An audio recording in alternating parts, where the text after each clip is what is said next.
diapositivas, por una parte la definición que da la Constitución de culturas anteriores a la formación y organización del Estado paraguayo, es decir, culturas que ya estaban en estas tierras, en las tierras, en el territorio que hoy forma parte, o que constituye, digo mejor, el territorio del Estado paraguayo, culturas que ya preexistentes al Estado paraguayo, anteriores, en otras palabras, anteriores a 1811. Bueno, y también esta diapositiva también ya la habíamos visto en la clase anterior.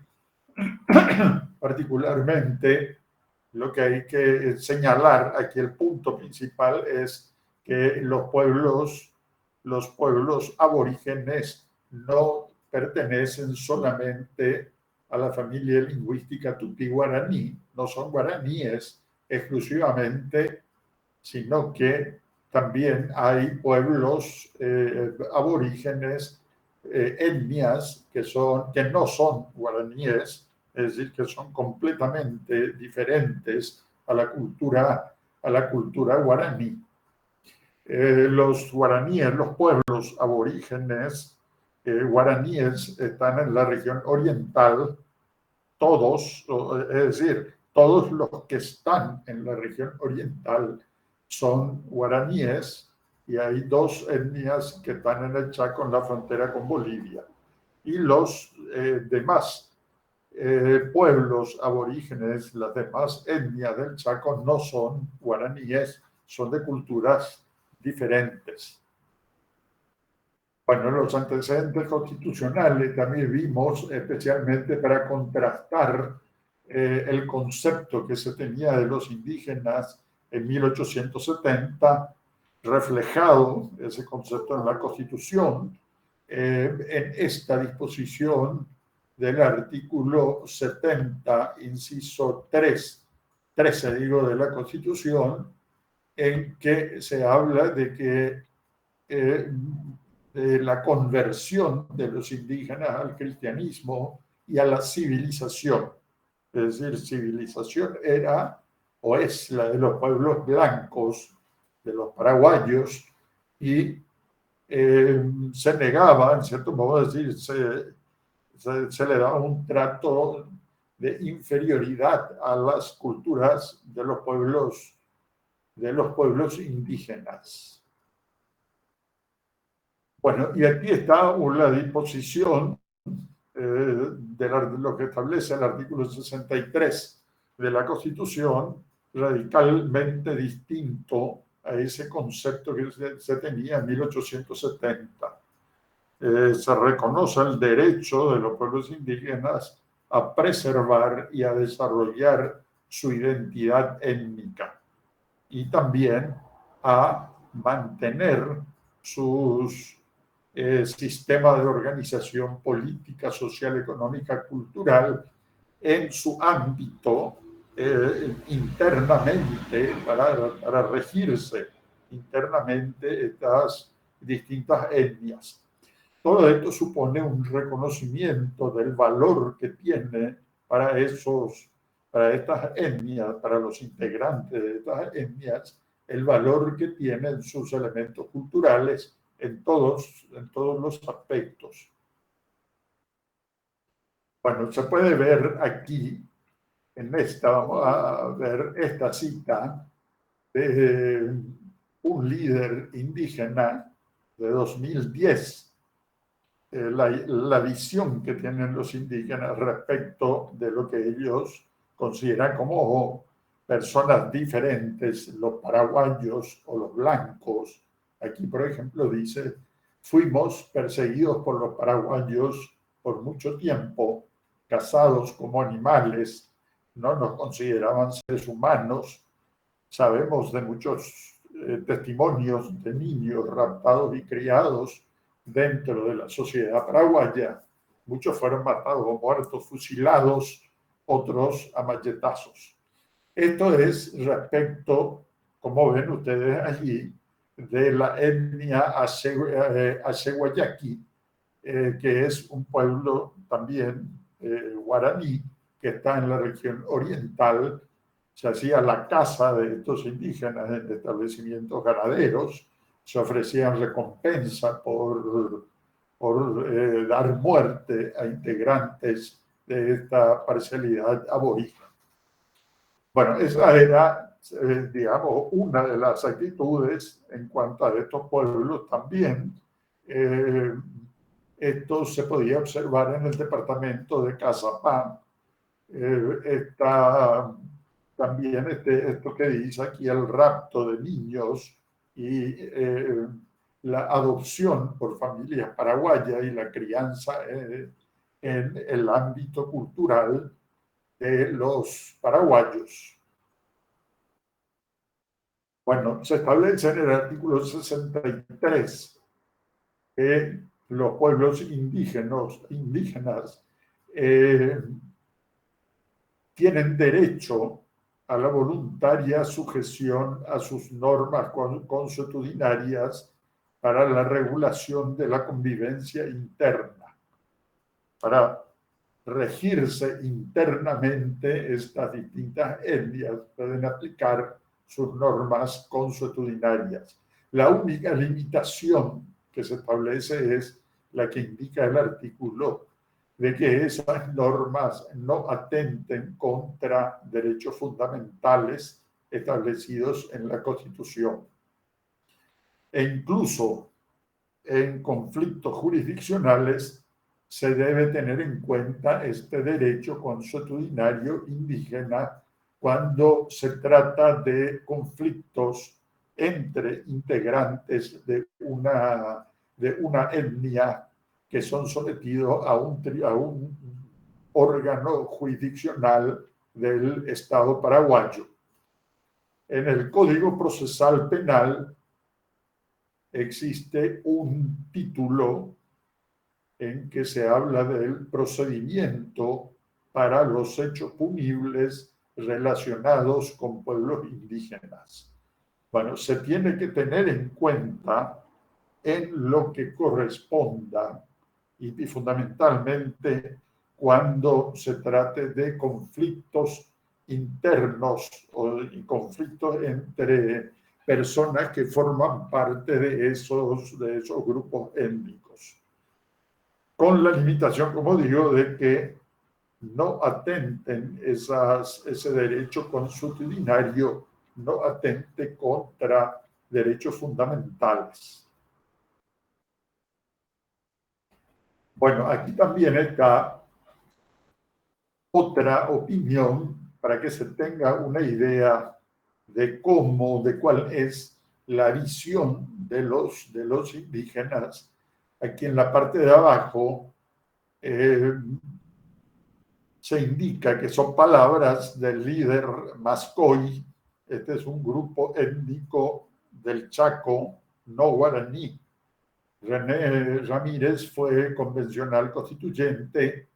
Esto es lo que dijo en 1988 en ocasión de la visita del Papa Juan Pablo II, cuando fue al Chaco, cuando hizo en esa visita al Paraguay, fue también al Chaco.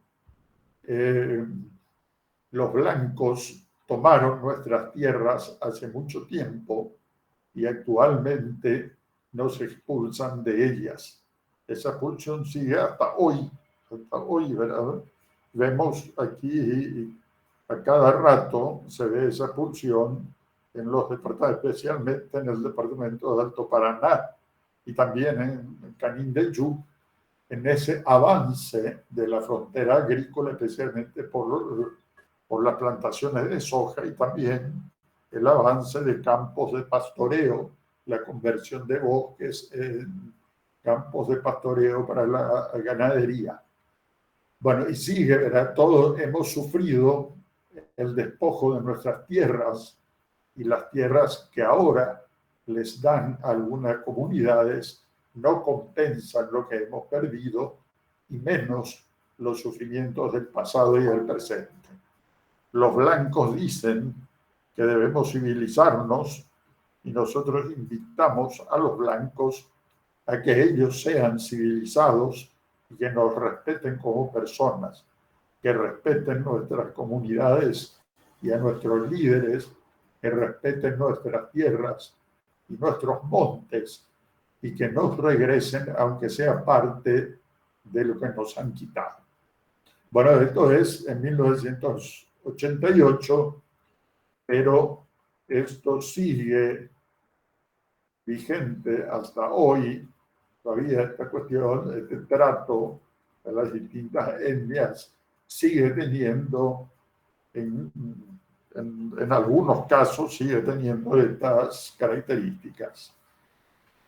Bueno, se establece en el artículo 64 una forma especial de propiedad de la tierra, la propiedad comunitaria para los pueblos indígenas, en extensión y calidad suficientes para la conservación y el desarrollo de sus formas peculiares de vida. El derecho de los pueblos indígenas a la tierra en propiedad comunitaria y en la extensión que sea suficiente para las actividades propias de esos pueblos. Hay que tener en cuenta, en su momento, realmente ese contacto con los paraguayos, con los blancos, supongo que habrá ejercido alguna influencia en cuanto a las actividades de los pueblos indígenas. Pero originariamente los pueblos del Chaco tenían un desarrollo paleolítico, eso significa caza, pesca, recolección de frutos como actividades económicas. Solamente esas actividades, es decir, el tomar lo que la naturaleza les ofrece. Es decir, no hay un grado de desarrollo cultural que permita realizar otro tipo de actividades. Y este tipo de actividades exige una extensión de tierra que desde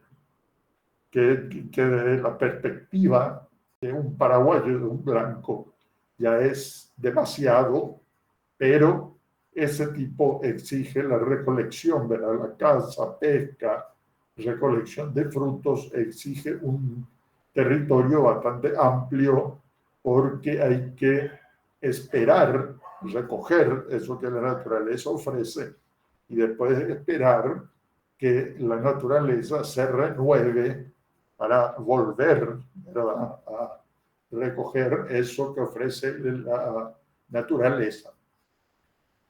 Los pueblos guaraníes tuvieron un desarrollo cultural más avanzado, es decir, eran pueblos que llegaron al desarrollo cultural neolítico, lo cual supone ya el conocimiento del cultivo de la tierra y la cría de animales, es decir, actividades, lo que sería la agricultura y la ganadería, lo cual es propio de un desarrollo cultural neolítico y que permite también mayor previsibilidad, permite almacenar algunos recursos, producir un superávit en cuanto a lo que se produce. Hay una gran diferencia en cuanto a las posibilidades económicas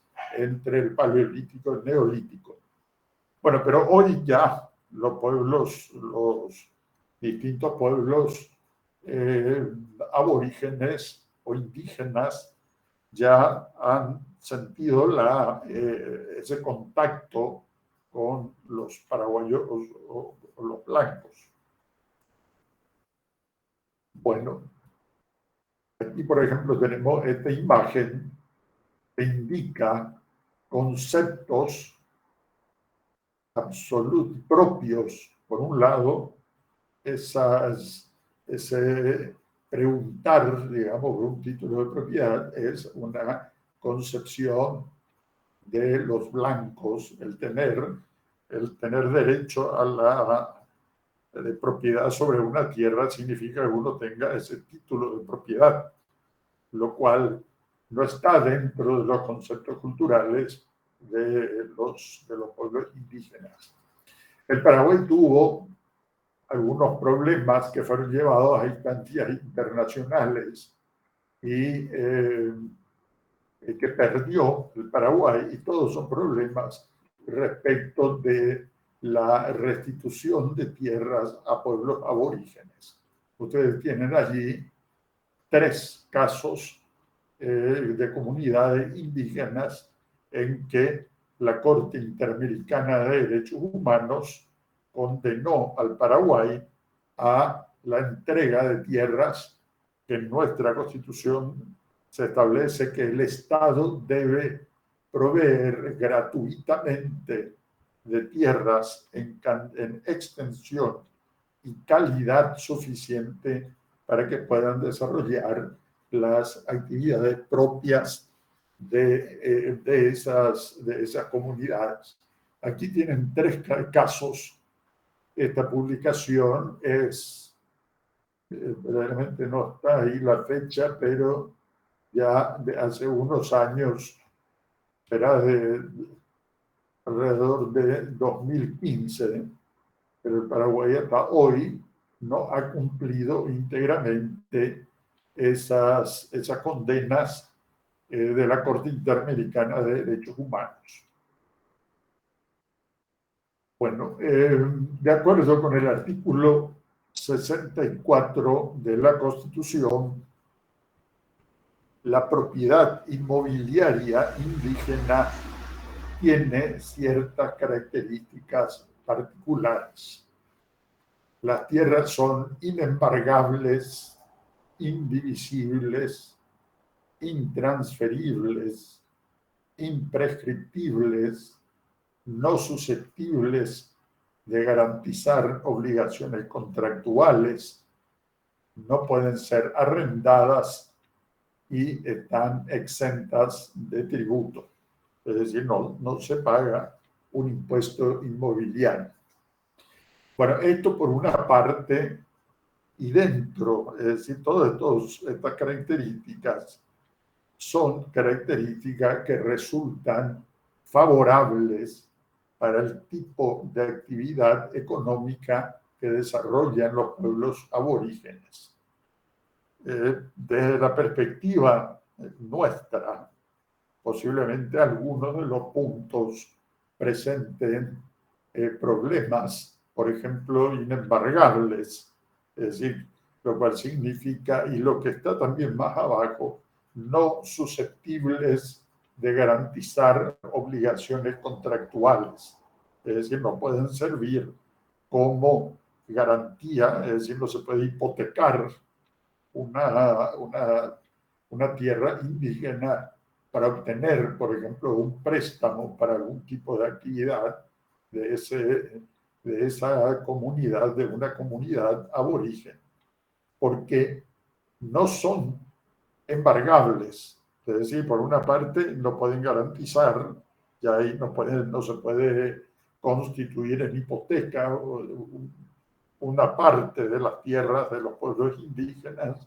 y tampoco son embargables en caso, lo cual se daría en caso de que tuviera que ejecutarse una obligación contractual por incumplimiento de esa obligación.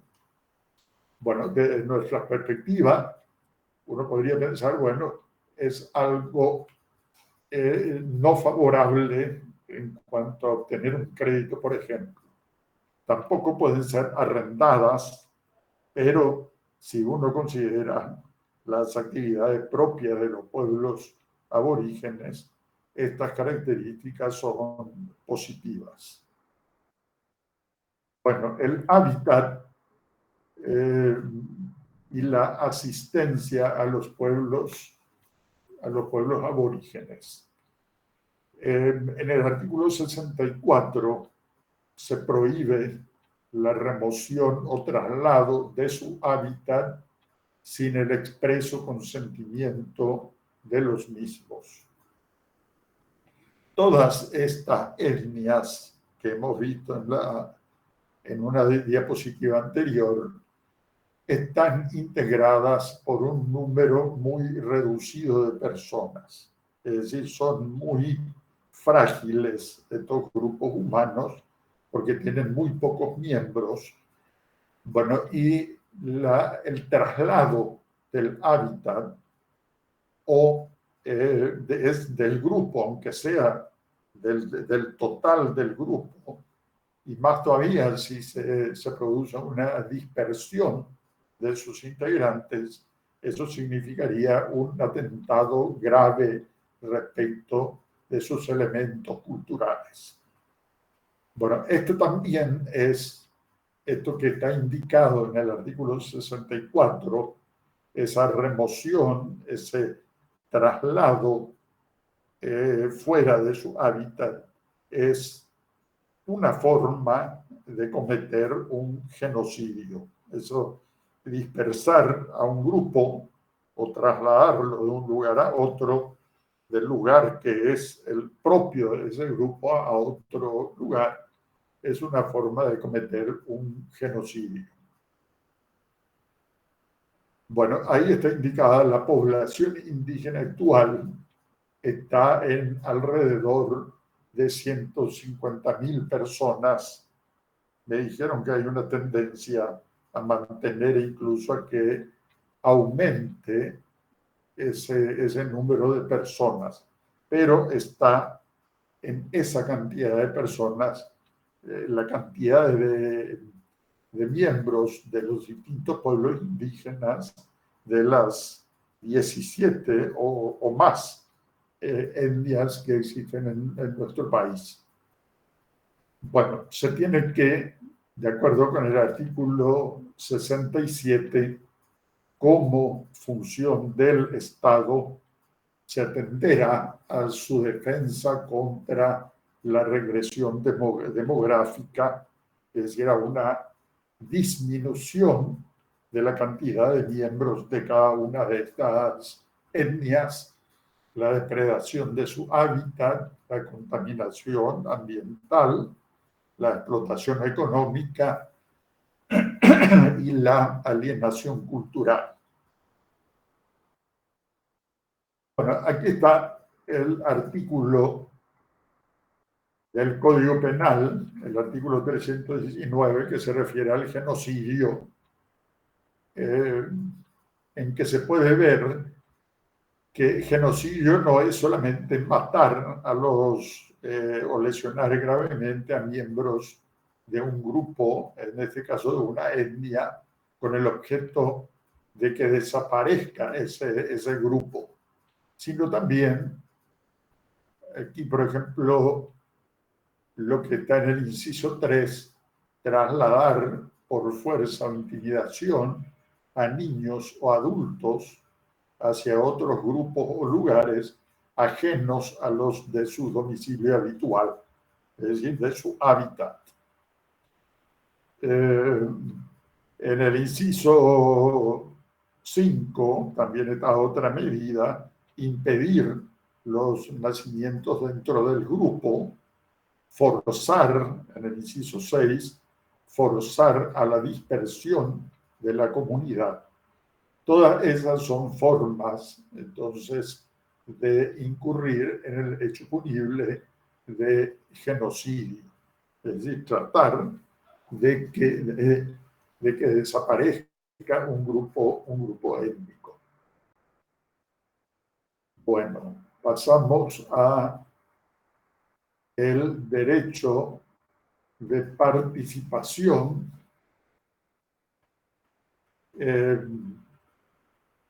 Hemos visto hasta aquí, ¿verdad?, que desde el Estado paraguayo se tiene que respetar a esos pueblos aborígenes en todos los aspectos, con esa limitación de que no exista alguna violación de derechos fundamentales. Esa es es el único parámetro que tiene que tenerse en cuenta en cuanto a elementos culturales de estos pueblos aborígenes. Pero fuera de ello, se tiene que respetar la cultura de estas distintas etnias. Aquí se ve, se indica, ¿verdad?, una posición diferente en el sentido de que también se tiene que garantizar a estos pueblos indígenas el derecho de participar en la vida económica, social, política y cultural del país, es decir, del Estado paraguayo, de acuerdo con sus usos consuetudinarios, esta Constitución y las leyes nacionales. Es decir, es algo, digamos, complementario. Por una parte, el respeto de la cultura, de los elementos culturales de estas distintas etnias, pero también el reconocimiento del derecho a participar en todos los aspectos en las actividades propias del Estado paraguayo. En el artículo 88 se establece que no puede existir ninguna discriminación entre los trabajadores por motivos étnicos.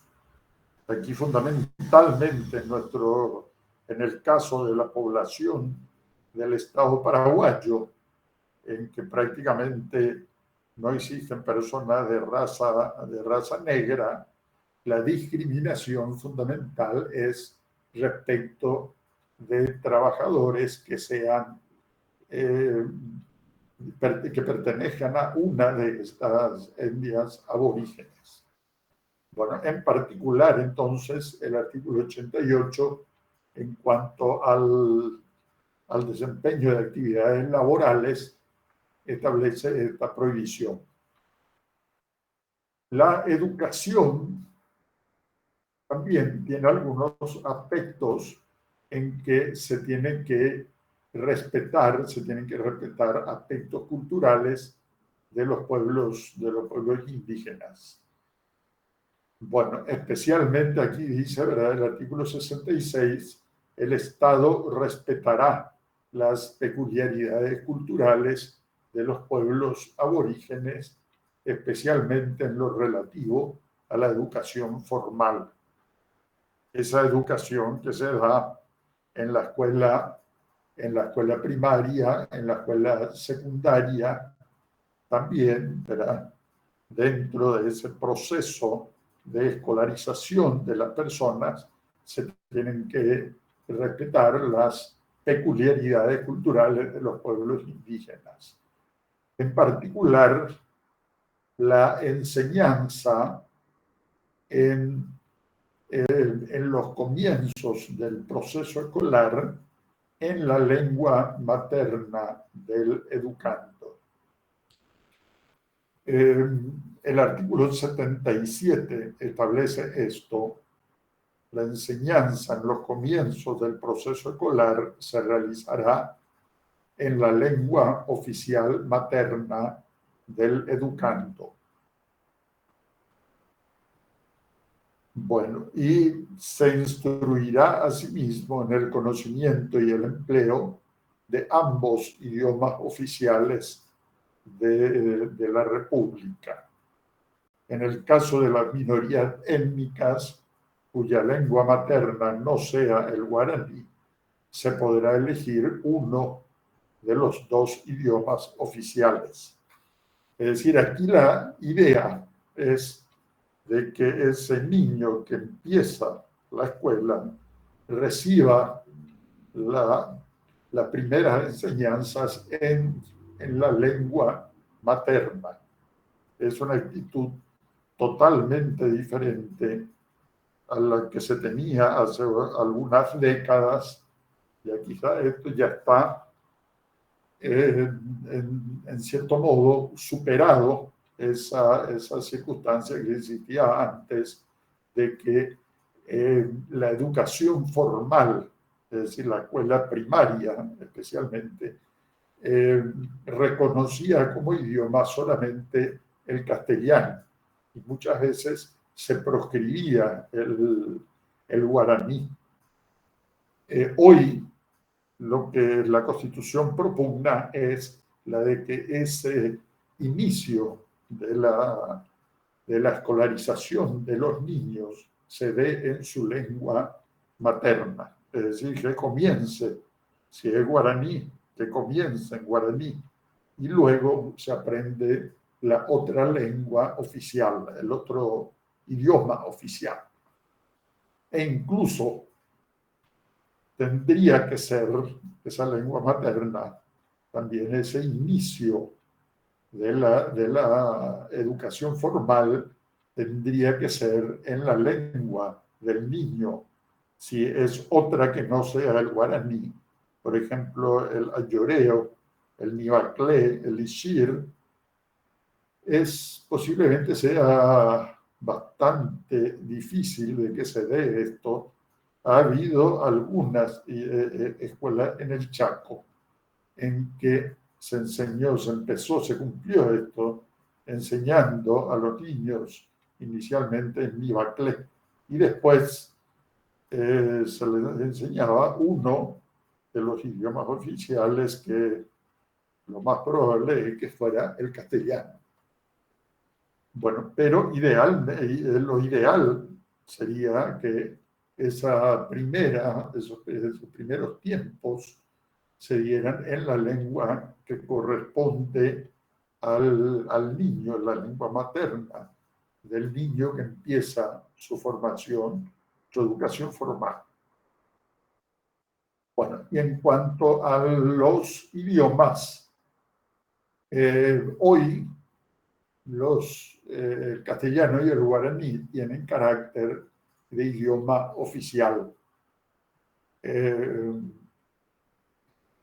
Anteriormente, en la Constitución de 1967, al guaraní se le dio el carácter de idioma, idioma nacional. Solamente era idioma nacional. El español es el que tenía el carácter de idioma oficial. Hoy los dos tienen ese carácter de idioma oficial y las demás lenguas indígenas se la considera parte del patrimonio cultural de la nación. Bueno, aquí tienen ustedes también para que se vea el concepto que se tenía del guaraní. Aquí hay un artículo de 1904 que fue escrito por Manuel Domínguez, que llegó a ser vicepresidente de la República. Esta es la reproducción de ese artículo en 1939. Todavía en 1939 el periódico El País lo consideró de actualidad y lo volvió a publicar en 1939. Aquí está el concepto, por lo menos 1939, y que se extiende bastante más. Ese concepto cambia en 1967, cuando ya se considera que el guaraní tiene que ser elevado a la categoría de idioma o considerado, ¿verdad?, como idioma nacional, lo mismo que el español, y con carácter oficial. Pero, como digo, es un concepto negativo del guaraní en 1939 y también en años posteriores se puede decir, señalo de esta otra fecha, 1967, en que se cambia la concepción respecto del guaraní para considerarlo idioma nacional, y hay otro cambio más en 1992 en que se lo considera idioma oficial.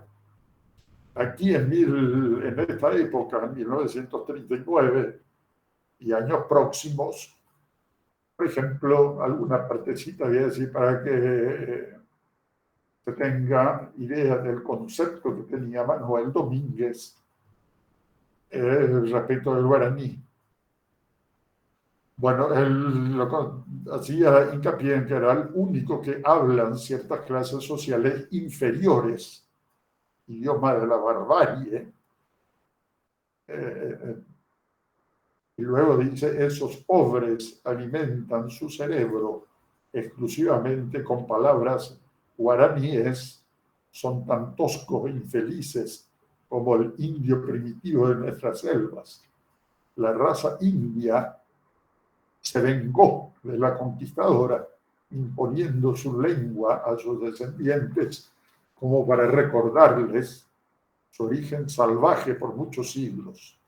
Y después menciona los idiomas de la civilización, entre los cuales está el castellano. Y esto que hoy resultaría así simpático o tragicómico, nosotros también podríamos salvarnos, quizá si rogamos al cielo en castellano, pero si suplicamos en guaraní, de seguro no seríamos escuchados ni entendidos. Bueno, eso da una idea del concepto que se tenía del guaraní alrededor de 1940 y en años posteriores, el concepto, cómo mejora esa consideración del guaraní para 1967 y cómo mejora aún más en 1992, y con todo lo que acontece, ¿verdad? El hecho de incorporar el idioma guaraní como parte del plan de estudios en primaria y en secundaria. Bueno, y esto son las últimas diapositivas que vamos a ver. Los miembros de los pueblos indígenas están exonerados de prestar servicios sociales, civiles o militares, así como de las cargas públicas que establezca la ley. Esta es una discriminación positiva respecto de los pueblos indígenas. Exoneración de servicios sociales, civiles o militares. El servicio, la Constitución establece el servicio militar obligatorio para todos los habitantes varones de cierta edad, y de esa obligación están exoneradas las personas que formen parte de los distintos pueblos indígenas. Así también de las cargas públicas, de las cargas públicas que pueden existir, por ejemplo, el tener que formar parte de una mesa electoral, por ejemplo, en caso de que no estén lo que sean, por lo general originariamente son los partidos los que designan a los que integran las mesas electorales, pero en caso de que no comparezca puede ser cualquier elector. Bueno, eso, por ejemplo, que sería una carga social, no están obligados los integrantes de los pueblos aborígenes. Bueno, en el artículo 268 se establece como un deber y atribución del Ministerio Público promover acción penal pública para defender los derechos de los pueblos indígenas. Todos estos derechos que estuvimos viendo de los pueblos aborígenes en cuanto a la violación de los mismos constituya un hecho punible está a cargo en forma especial, señala la Constitución, tiene que ser es un deber del Ministerio Público promover la acción penal pública. Por ejemplo, en cuanto a desalojo de pueblos indígenas de tierras que son propias de esas comunidades, eso tendría que ser algo que motivara una acción de parte del Ministerio Público. Bueno, y es hasta ahí. Vemos entonces esto, lo referente a pueblos aborígenes o pueblos indígenas. Bueno, no sé si hay algo que ustedes quieran comentar o preguntar acerca de este tema. A ver un poco, Marcelo Maidana.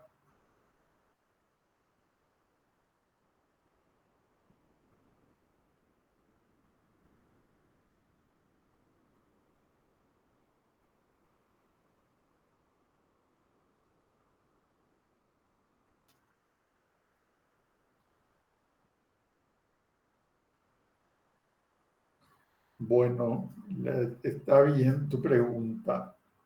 Verdaderamente, siempre hay algo que puedan imaginarse ustedes, como este caso, por ejemplo. Está bien, es cierto.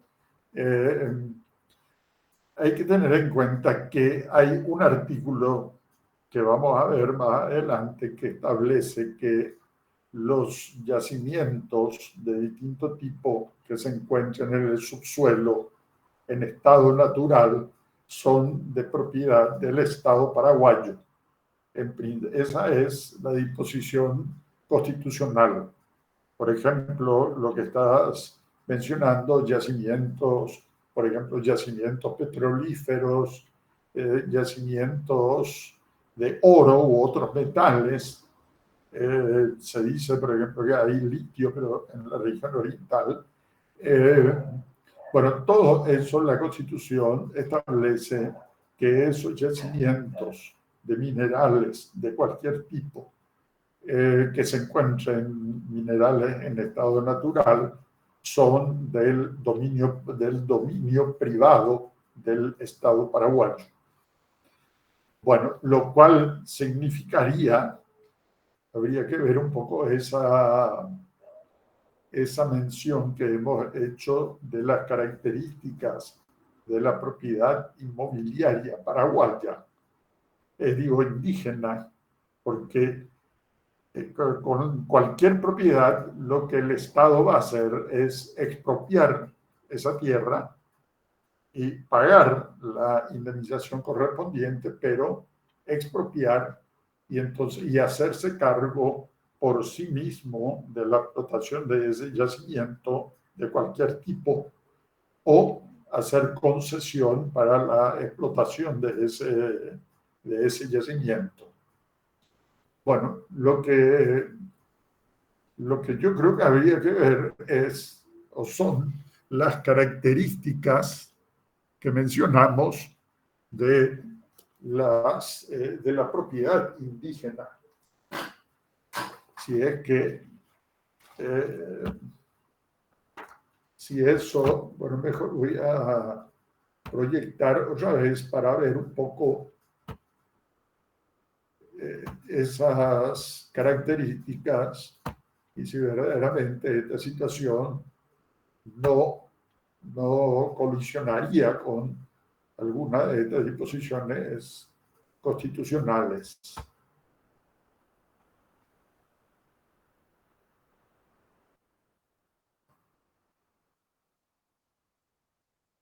Bueno, no sé qué pasa con esto.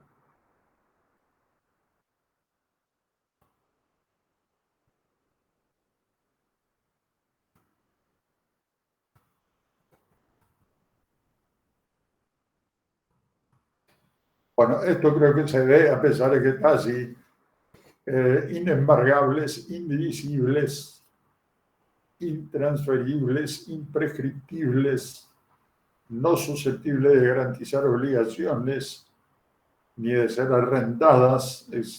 Bueno, por lo menos estas características de la propiedad inmobiliaria indígena no violaría una expropiación de esas tierras y se tendría que compensar con otras. Quizá esa sería la solución. Habría que ver verdaderamente una situación bastante particular. Realmente hay que pensar un poco. No sé si, Marcelo, se te ocurre alguna otra idea o alguno de los compañeros, porque con cualquier propiedad no de pueblos indígenas, la solución es sencilla.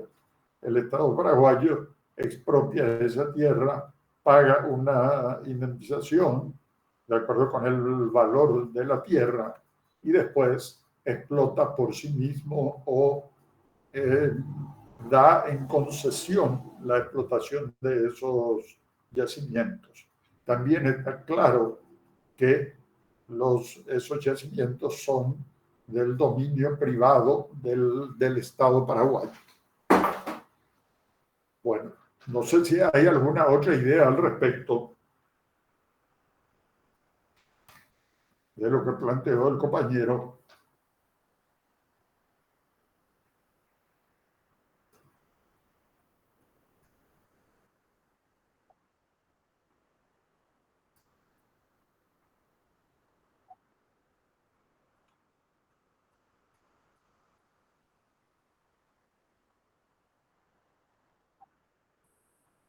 Sí, sí. Esto que dije es lo que, así, como primera respuesta, es lo que puedo decir después. Habría que pensar un poco. No hay otras disposiciones constitucionales que se refieran al tema, sino sobre esta base habría que pensar un poco si pudiera haber otra solución distinta. Bueno, a ver, Carlos Aguilera. Sí, buenas noches, profesor. Otra solución podría ser también que en cuanto a los minerales extraídos de la propiedad del pueblo, me refiero al pueblo indígena, ¿verdad? Hola, ¿me escucha? Activo tu cámara, Aguilera.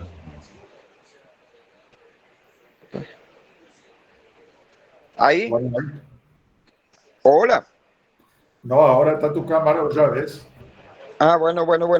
Profesor, en cuanto a la otra posibilidad podría ser también, profesor, el hecho de, ¿cómo decirle? Compartir las ganancias, ¿verdad? Como propietario sin expropiar, ¿verdad? Como propietario de los terrenos. ¿O no hay Bueno, esa posibilidad? con la disposición constitucional, ¿verdad? La Constitución dice que todos los minerales líquidos, sólidos, gaseosos que se encuentren en el subsuelo en estado natural son del dominio público del Estado paraguayo. Es decir, lo que está por debajo en el subsuelo le pertenece al Estado paraguayo. Eso dice la Constitución. Lo cual también da una idea que el derecho de propiedad se materializa respecto de la superficie y de cierta profundidad, ¿verdad? Es el derecho de propiedad, da derecho a usar el suelo, la superficie, y digo también cierta profundidad se puede utilizar, pero lo que está ya como yacimiento es del Estado paraguayo. O sea, eso es lo que establece la Constitución. Habría que ver, por eso, la solución no se puede considerar que el hecho de que los pueblos aborígenes sean propietarios de la superficie, también eso les da derecho respecto del subsuelo, por lo menos de acuerdo con las disposiciones constitucionales. Bueno, Aguilera, otra vez. No, se quedó nomás encendido, profesor. Doctor. Estoy comprendiendo. O sea que, y en el caso que está ocurriendo en Villarrica, profesor, ¿cómo sería?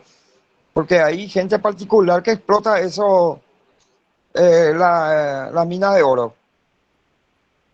Sí, es cierto. Y ahí se da una situación irregular, porque esos yacimientos de oro son de propiedad del Estado paraguayo y la posibilidad de explotación son por el propio Estado, que el Estado mismo establezca una empresa y explote, o que dé concesiones a empresas particulares, e incluso pueden ser mixtas las empresas que exploten, pero no así como se hace, ¿verdad? Se explota por particulares directamente. No es lo que dice la Constitución, por lo menos no es eso. Bueno, a ver, quizás sean cantidades muy pequeñas en cuanto a valor económico y quizás sea por eso que se tolere este tipo de explotación. Bueno, Gerineldo. Doctor, buenas noches. Nada más, manera de ampliar un poquitito lo que te estaba mencionando. También tenemos casos tangibles hoy en día, como es la explotación de los recursos hídricos, ¿verdad? Que tenemos también justamente por parte del Estado a través de la ley 1640, que es del ente regulador de servicio sanitario del ERSAM, que da concesiones para la explotación del agua, que como bien te estaba diciendo es un recurso hídrico en forma natural que se encuentra bajo el suelo paraguayo, ¿verdad? De los 406.752 kilómetros cuadrados que tenemos más o menos en la República, el ente regulador da concesiones a botellas privadas a ESAT mismo, ¿verdad? Y en este caso sí se da, si bien es competencia del Estado la explotación de lo mismo, también se está dando a particulares la explotación de dichos recursos. Simplemente eso no me quería aportar. Sí, es cierto, hay una explotación ya a una escala bastante importante por algunas empresas de recursos hídricos. Por lo general,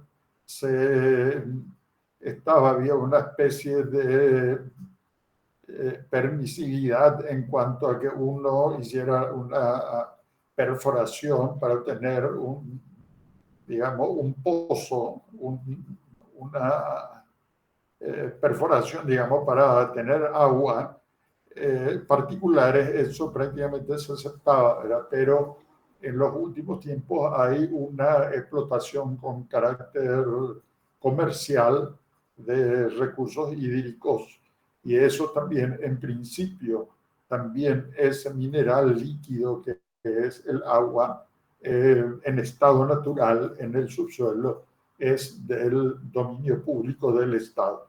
Es decir, tendría que haber una concesión, especialmente si la explotación sería a una escala ya importante. Bueno, eso también habría que estudiar cada caso y lo más probable es que existan algunas irregularidades en cuanto a esa explotación de recursos hídricos. Bueno, ¿alguna otra cosa respecto? Pasamos verdaderamente a otro tema que vamos a ver. La parte de derechos económicos está en ese capítulo de derechos económicos, está esto de lo que estamos hablando, de estos recursos del subsuelo. Bueno, pues si no llegamos hasta aquí y vamos a hablar un poco del examen del próximo jueves. Como les digo, como le dije al delegado, a Jonathan, la modalidad del examen se va a definir mañana y a más tardar el jueves de mañana, especialmente en cuanto a si va a ser virtual, ¿verdad? Pero yo le voy a decir, comunicar eso a Jonathan y él se va a encargar de hacerle llegar la información a ustedes acerca de si va a ser presencial o virtual. Los temas están indicados ya, ¿verdad? ¿O todavía falta indicar?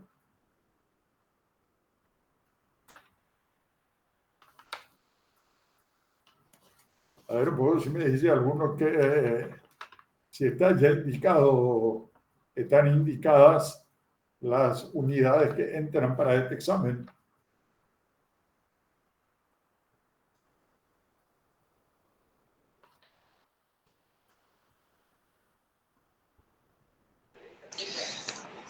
Hasta la bolilla 10 están diciendo los compañeros. No sé si es correcto eso, profesor, o no.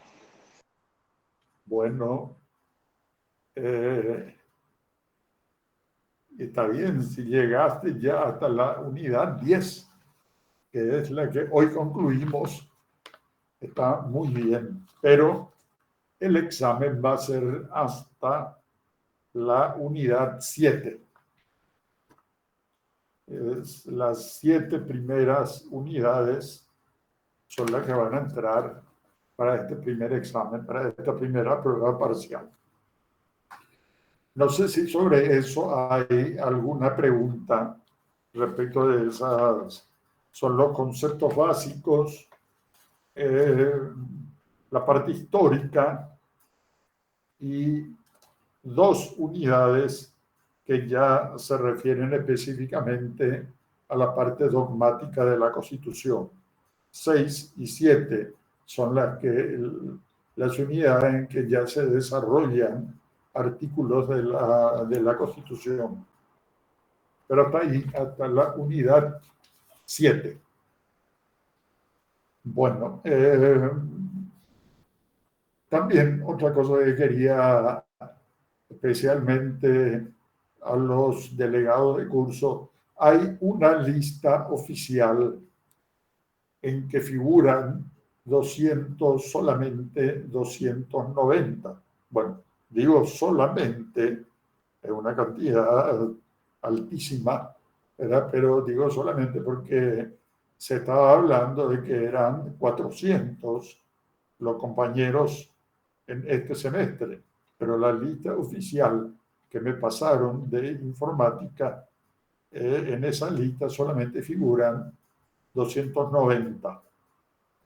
Eso es un dato. Voy a alzar esa lista al Classroom para que ustedes vean también si están en esa lista.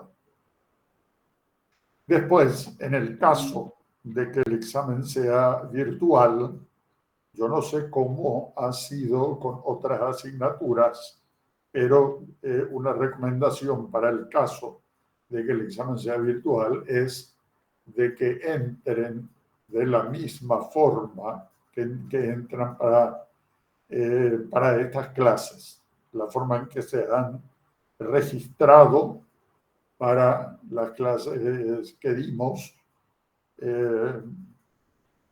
y especialmente, la verdad que hubiera sido interesante que entraran por el Classroom, es decir, con el código de clase, y después se unieran. Eso hubiera sido para evitar todo problema en cuanto a después a acceder al examen, ¿verdad? Porque en otras oportunidades el problema fue ese.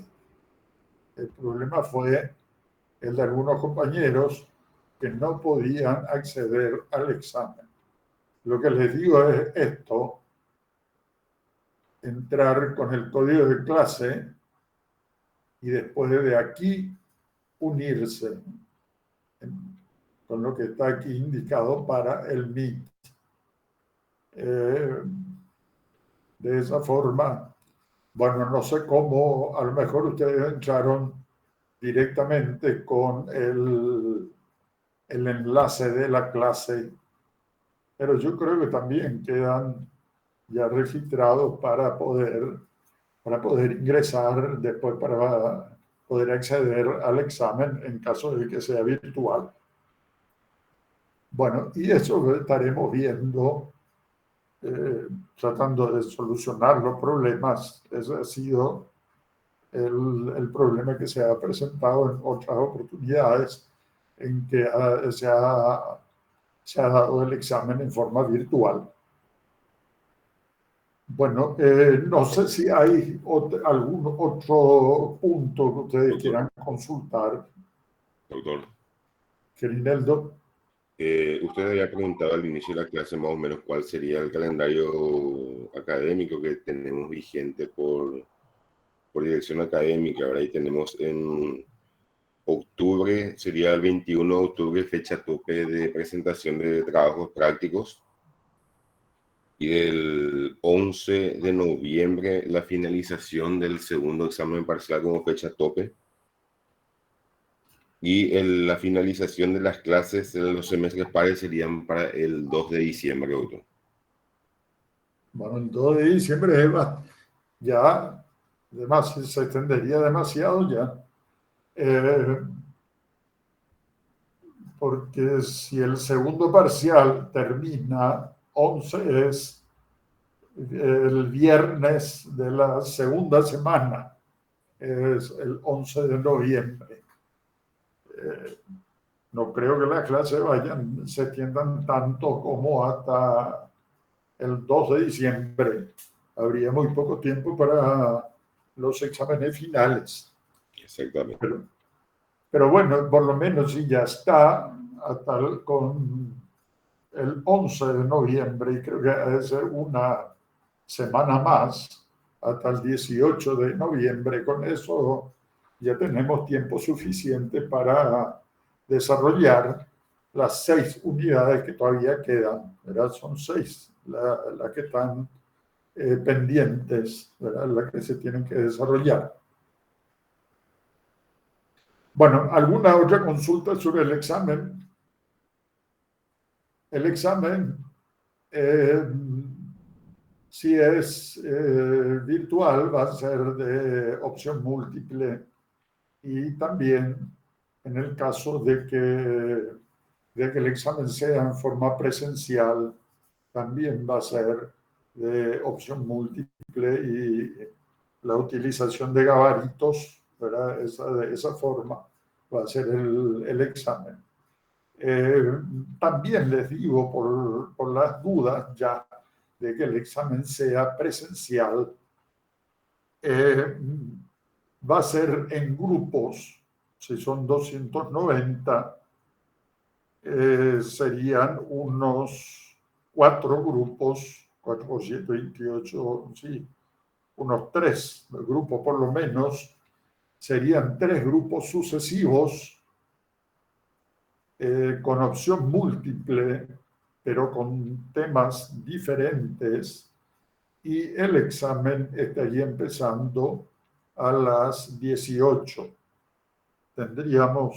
A partir de allí, tendríamos 3 grupos de no más de 100 personas, pero ya 100 sería mucho. 3 grupos de 96 personas, doctor. 96. Sí. Para que sean 292 en la lista oficial. 292. Así mismo. Bueno, y sería, como digo, a partir de las 18, por lo menos 3 grupos, opción múltiple, una pregunta, 5 posibles respuestas, y luego completar la hoja de gabaritos. Bueno, esas serían las características de los exámenes en caso de que fuera virtual o presencial. Bueno, ¿alguna consulta sobre el examen? Está muy claro, doctor. Bueno, yo entonces la información acerca de cómo va a ser, le voy a dar al delegado, voy a tratar de tener esa respuesta ya para mañana a la tarde y le doy al delegado para que le transmita a ustedes. Bueno, vamos a llegar hasta aquí entonces y nos vemos el próximo jueves. Muchas gracias a todos. Muchísimas gracias, profesor. Perfecto, doctor. Muchas gracias. Gracias, doctor. Muchas gracias. Gracias, profe. Nos vemos en casa. Hasta el jueves, doctor, hasta el jueves. Hasta el jueves.